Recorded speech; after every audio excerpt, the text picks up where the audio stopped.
by Grant Eustace, starring Peter Egan as Stamford Holmes and Jeremy Nicholas as Dr. Watson. Episode 6, The Case of the Missing Link.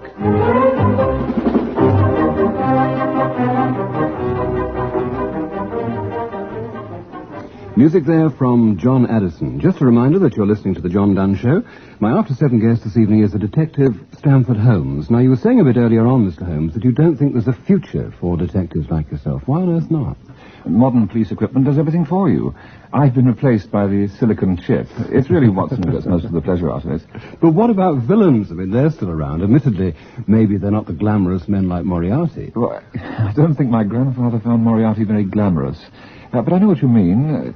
That's one of the reasons why detection doesn't appeal. Why'd you go in for it, then? Well, I had to provide Dr. Watson with some interesting material for his stories. Well, I hope you go on doing just that, if only because I enjoy reading Dr. Watson's accounts of them. Do you really? Well, he'll be delighted. Thank you very much indeed for joining us. My pleasure. So if anyone listening has any queries or problems, address them, please, not to me, but to Mr. Stamford Holmes. Well, music now from a group that has perhaps rather unhappy associations for you. It's the Police, and every little thing she does is magic. Thanks very much indeed, Mr. Holmes. I think that went very well. Oh, I hope it won't depress your listening figures too much. Not at all, I'm sure. Would you like some more coffee, by the way? If you're referring to that beverage in the melting cup... Oh, well, there's always the canteen, you know. Thank you, but I have some more work to do at home. Were you aware there's a cufflink under your chair? Oh, so there is. Not yours, I take it. Well, the owner is a bachelor, but he's right-handed, a keen gardener, and suffers from dandruff. He may also be rather stout. Watson hasn't been here, has he? No, Jimmy Young's been in here before me. Well, that may help you to trace him. Good evening to you, Mr. Dunn.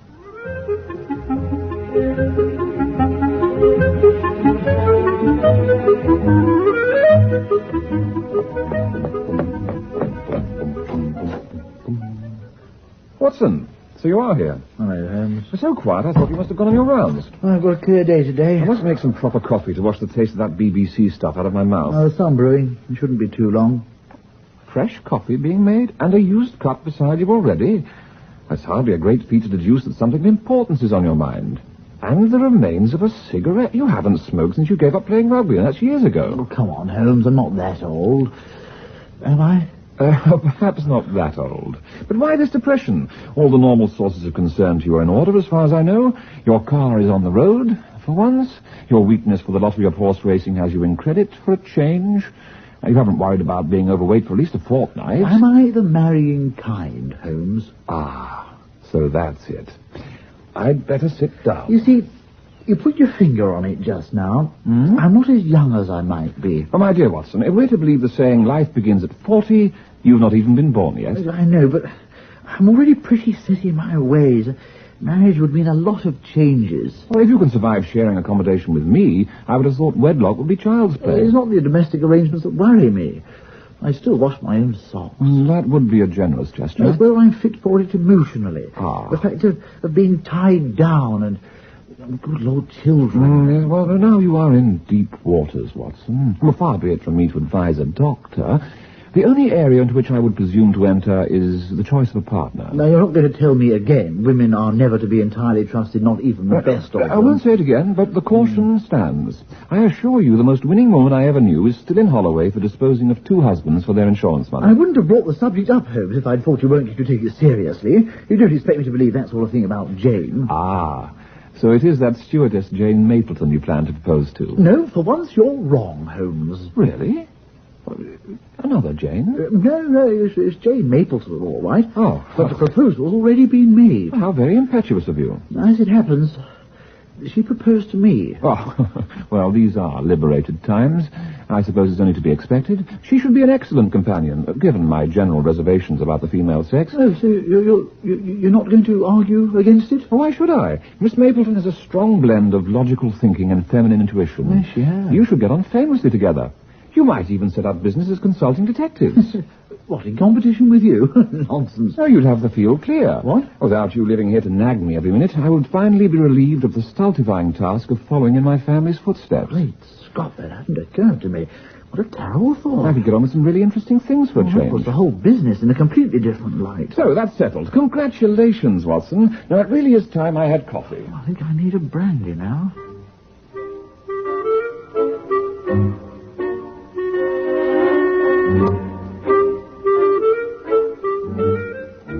That's better. Right, I'll get on with some work. What passing fancy has seduced you away from your true vocation this time? But nothing less than the nature of matter, Watson. Recent experiments suggest that subatomic particles exist only when they're being observed. And since everyday objects like your chair are made up of subatomic I particles... suppose this chair only exists because I'm observing it, or rather sitting on it. Well, that is the logical extension of this part of quantum physics. Amusing, isn't it? I've never heard anything so illogical in my life. But just think, that might even mean that you and the chair would disappear if I stopped observing you. Now, Holmes, as your friend, as well as your doctor, I feel you might be overdoing this research. You're saying, Nick, that the doorbell hasn't rung. I certainly wish it hadn't. I'm not expecting anyone. Oh, yes, I'm sorry, I forgot to tell you. Mr. Macpherson rang while you were at the BBC. Since you haven't got any cases at the moment, I told him to call round. That must be him now. I must speak to Jane Mapleton and encourage her to pursue her suit with the utmost vigour. Here we are. This is Mr. Macpherson, Holmes. I'm most grateful, Mr. Holmes, for you seeing me at such short notice. It's all Dr. Watson's doing, I assure you. So, how could Holmes help? It's only a little matter, really. It can't be so little if it brings you all the way from Edinburgh. My goodness. People don't exaggerate about your powers, Mr. Holmes. The accent is one of the more readily identifiable in the United Kingdom. Thank you, Watson. Of course, I didn't come from Scotland to see you without making an appointment. Think of the waste of money if you hadn't been in. Quite. No. I was in London on other business when I found myself in Baker Street. Ah. I hardly need to explain to you why your name immediately sprang to mind, although I thought I'd heard somewhere that you didn't live there anymore. No, 221B was pulled down several years ago. It's a great shame. Not at all. It was hopelessly cramped and getting intolerably noisy. Now, we don't want to go into all that again, Holmes. Go on, Mr. Macpherson. Thank you. So I thought perhaps Mr. Holmes would be the one to help poor Mrs. Bridie. I asked the policeman where you lived, and... Mr. Macpherson, perhaps we could start at some logical point. We seem rather to have begun in the middle. Oh, of course. Now, let me see. Am I a logical point, I wonder? Ah, well. I think so. Yes. I am a partner in McKelvey, Macpherson and Johnson, solicitors. Oh, I thought I'd brought my card with me, but I seem to have mislaid it. Oh, not to worry. Is your office in the centre of Edinburgh? Yes, in George Street. Yes, I know. Off Princes Street. Nice part. So, what's the problem with Mrs. Mrs. Bridie? Mrs. Bridie. Yes, poor dear. Someone's really got it in for her. In what way? Oh, in a very mysterious way. Oh? You see, she lives in a good neighbourhood. You wouldn't normally expect trouble there with young hooligans. And anyway, not at 2 or 3 in the morning. But that's when she gets woken once or twice a week by panes of glass smashing, the sound of nails being hammered into the doors, that sort of thing. If it happens as often as that, surely the police could put a watch on the house. They could, Dr. Watson, but they're not prepared to. Typical. You see, whenever she calls them, there's no trace of any damage. Whatever she's heard, there's never anything to be seen. Extraordinary. How old is the lady? Well, now, you see, Mr. Holmes, that's the way the police think. She's in her mid-70s. But I've known her as a client for years now. Her brain is as sound as a bell. I'd swear to that. Does the house have a history of being haunted? You don't believe in the supernatural, do you, Dr. Watson? Good Lord, no. No, I just thought, perhaps someone was making use of some legend or other. Holmes has some experience of that sort of incident. Well, of course. I've read all your grandfather's books, Doctor. Have you? It's not surprising the Baskerville case comes to your mind. Totally predictable, in fact. But no, there's nothing of the sort. There's no reason to it at all that I can ascertain. But it still goes on. And it seemed to me this morning that this is just the sort of unusual case that could interest you, Mr. Holmes. How right you are, Mr. Macpherson. Oh, I'm so glad. Look, I'll write down Mrs. Bridie's address for you. She has no telephone, poor dear. Doesn't hold with them. And I'll get one of my colleagues to call by and tell her you'll be coming. Could it be soon? As soon as we can make it. Oh, excellent, excellent. You take a load off my mind. Let me help you on with your coat. Oh, that's most kind. I'll see you to the door. Oh, there's no need. No, there's no trouble. Goodbye, Mr. Holmes, and thank you. Goodbye, Mr. Macpherson. Oh, that's a bit of luck, Holmes, eh? A case appearing out of the blue like that. Not that it'll take very long to sort out. It's very clear-cut, isn't it? It's certainly clear-cut, but not in the way you suggest. You think Mrs. Bridie is actually going a bit gaga? I would wager Mrs. Bridie does not even exist. What? Begin with the so-called Mr. Macpherson's first approach. He rang up. Precisely. And since my number is ex-directory, people who ring get the telephone number from someone who already knows it. No, you're from the police. He said he asked a policeman. He asked a policeman where I lived. That still would not get him an ex-directory number from directory inquiries. Ah. And then there is the matter of the accent. I deduced. That's how you said he came from Edinburgh. But if you'd listened to him instead of me, you might have noticed that certain inflections were not quite correct. Oh. It was a simulated Edinburgh accent, not a real one. Good Lord. And even allowing for genuine absent-mindedness with the card, there was the little matter of his office address. But there is a George Street in Edinburgh, isn't there? There is, but it's not off Princess Street. It runs parallel to it, and a tiny point one a local might be expected to correct. Quite simply, I believe Mr. Macpherson is a fraud. But then why on earth has been such an odd tale? Deduce it. Right, well, there are two possible courses of action for you to take. You either go to Edinburgh, because you can't telephone Mrs. Briley. Nice touch, that. So you'll only find she doesn't exist once you got there. Or you stay here because you see through Macpherson's performance. So you are either in Edinburgh or London. So effectively you can't be in some third place, probably equidistant from both Edinburgh and London, where some grand criminal design is about to be executed. So halfway between here and there is Yorkshire. So somewhere in Yorkshire... Watson, your best friends would hardly call you a schemer. Your plot is too straightforward. Straightforward? That? For someone to go to all this trouble, there is something more devious behind it. Well, then, surely we should go after this man Macpherson at once. I'm considering that. If it proves necessary, we can follow the homing device I slipped into his pocket when I was helping him on with his coat. I didn't see you do that. And that's only to be expected. We may follow him in due course anyway, purely for the purposes of research, since I've had no opportunity to test the Homer since I made it. You made it? Good Lord. I don't work on the frontiers of science all the time, Watson. No, I see that. So what's our next move? I can't speak for you, but I shall have another cup of coffee. But Holmes...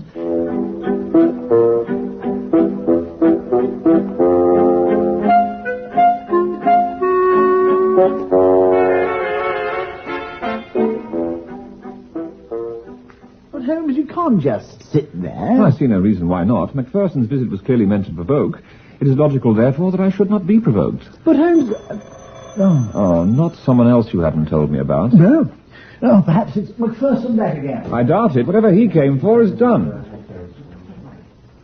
It's the police, Holmes. Oh. Inspector Winter. Anti-terrorist squad, Mr. Holmes. I admit I do what I can to terrorize my neighbor's remarkably unpleasant dog, but I trust you haven't come to arrest me for that. I came to see if you can give us some help. Oh, how very gratifying. I can't imagine that I can achieve what your specialists and computers cannot. To be frank, sir, that's what I told my boss. I've always found frankness an endearing habit, but it does have its limitations. Sorry, sir. Didn't intend to get Yes, perhaps you could tell us how Holmes can help. Is it safe to talk in front of Dr. Watson?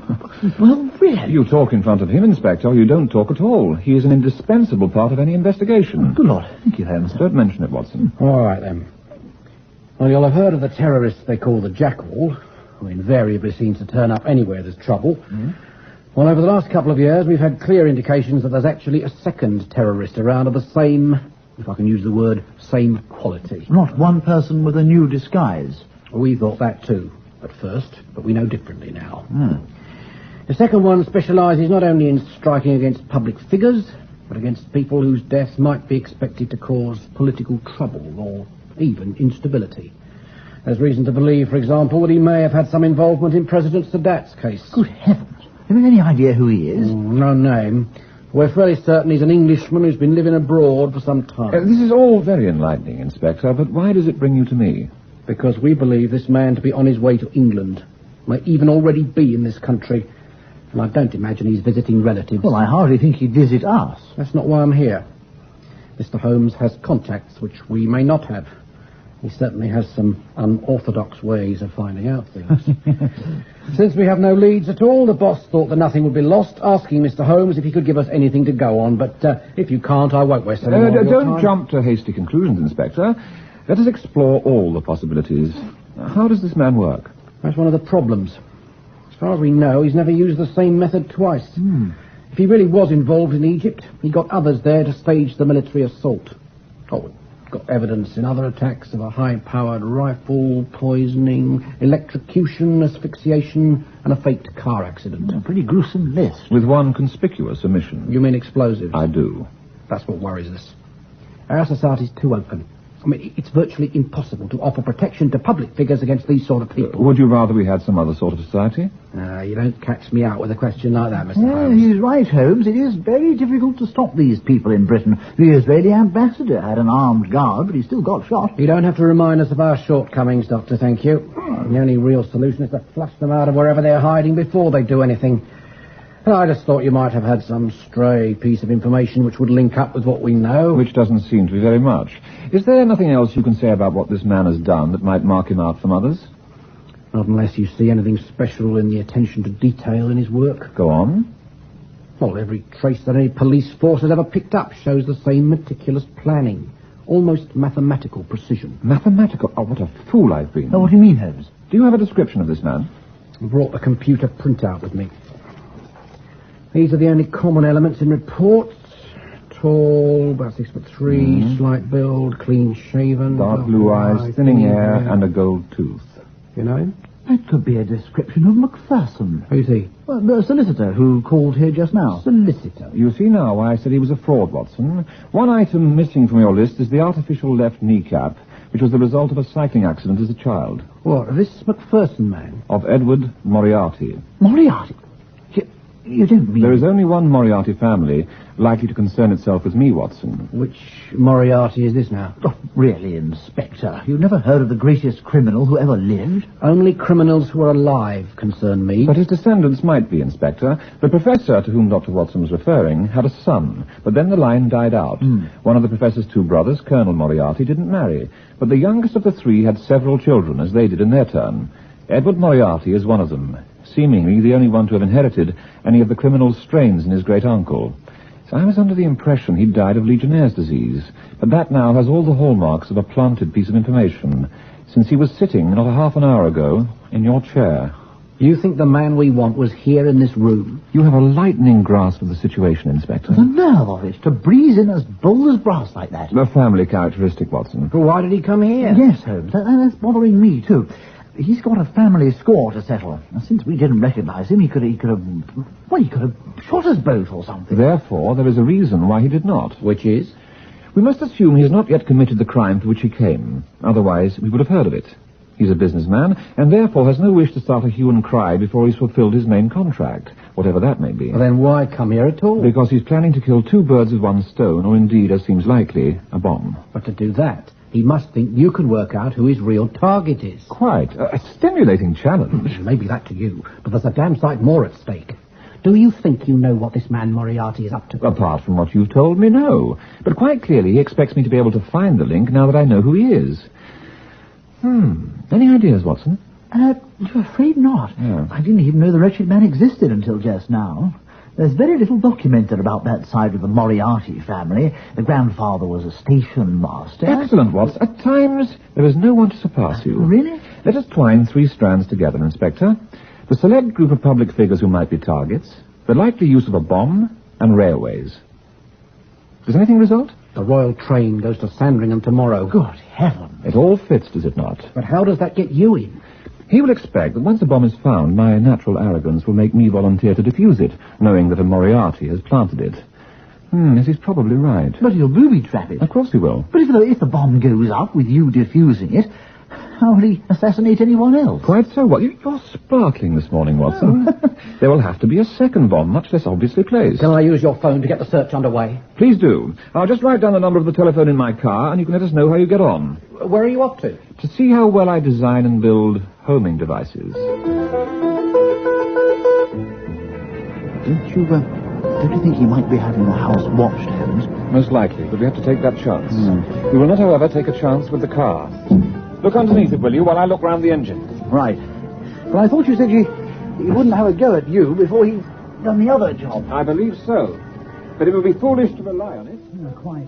See anything? Yeah, nothing at all. Nor here. All right, let's get in. Now, let's see. Why do we need a transistor radio? It was the only casing I had to hand when I was making the receiver. Now.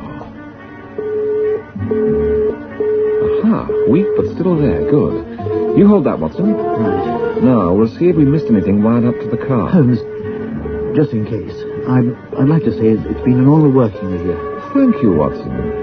Perhaps we'll find there's a need for a consulting detective in whatever world we're destined for. Here we go, then. Right. Oh, that's a relief. Wings wouldn't have suited either of us, Watson.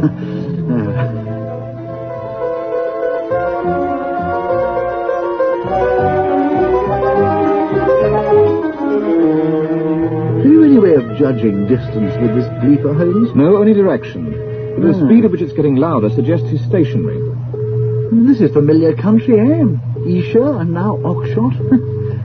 We're not far from Wisteria Lodge, you know. Yes, I know. That was a grotesque business that our grandparents had to look into down here. Yes. With that man Garcia being lured into a trap. What the... Did you see something? You get better and better, Watson. Good Lord, do I? Yes, you said trap. Moriarty has arranged it so that I head north to East Anglia where he's placed the bombs. But if he's found the homing device, he will realize I could well come south directly after him, as we're doing. So if he's decided to bait a trap for us... Oh, I see. How would he know we were here? He would recognize us. Not at first. He would recognize the car. Yes. We need another car at once. Over there, at the petrol station. Come on, bring the receiver. You mean you're just going to leave the Ferrari here? It's in short. Come on, Watson. Yes, but... all right.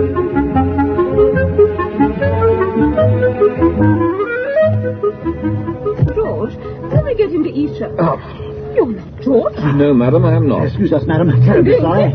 George? Please keep calm, madam. Madam, I assure you there's a simple explanation. But we haven't much money. Really? We're not going to hold you to ransom. Oh, you've got something worse on your mind. No, Watson always looks like that. Really, Holmes. Madam, I assure you. Good Lord, you think you're Stamford Holmes and Dr. Watson.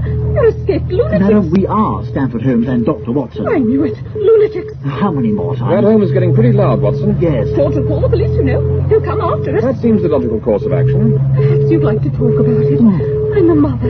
You can talk to me. I have a mother of my own, thank you, madam. That continuous note means we're passing him, Watson. Yes. We'll pull up quietly around the next bend and double back through the woods. Right. We don't want this good lady shot. Oh, merciful No, don't heavens. worry, madam. There's no question of that.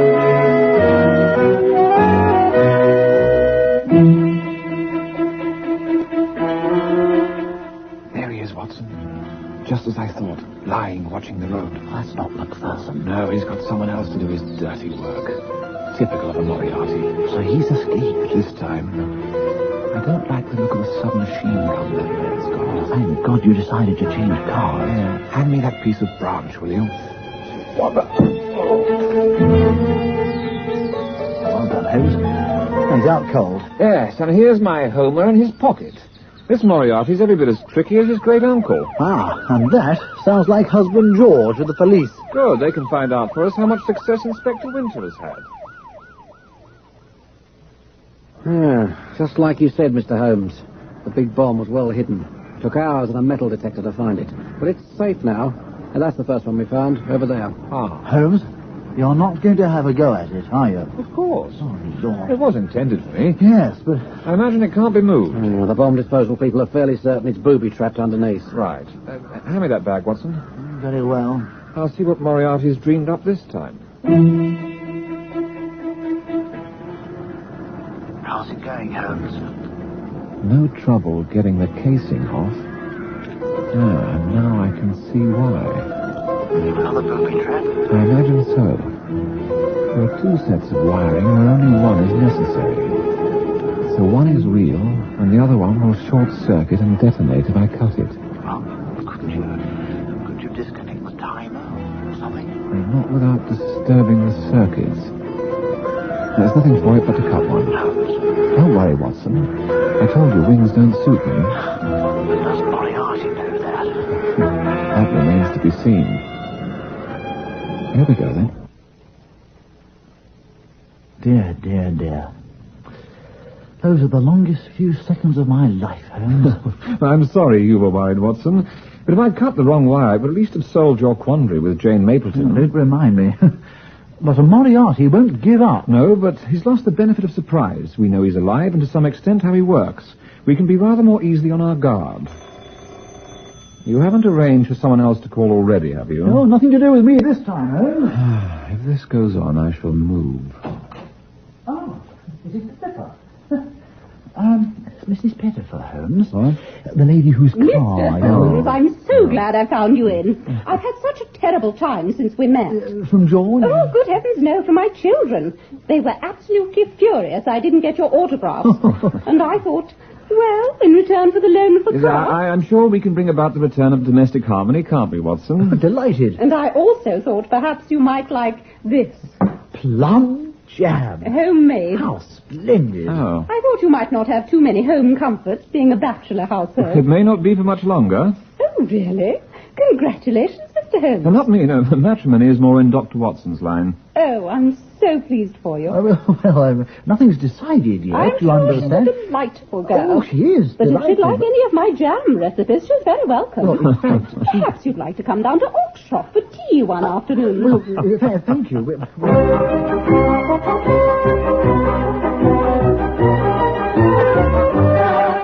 That episode of Second Holmes starred Peter Egan as Holmes and Jeremy Nicholas as Watson, with John Dunn as himself.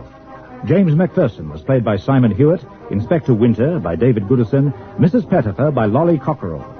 Second Holmes was written by Grant Eustace and produced by Paul Mayhew Archer.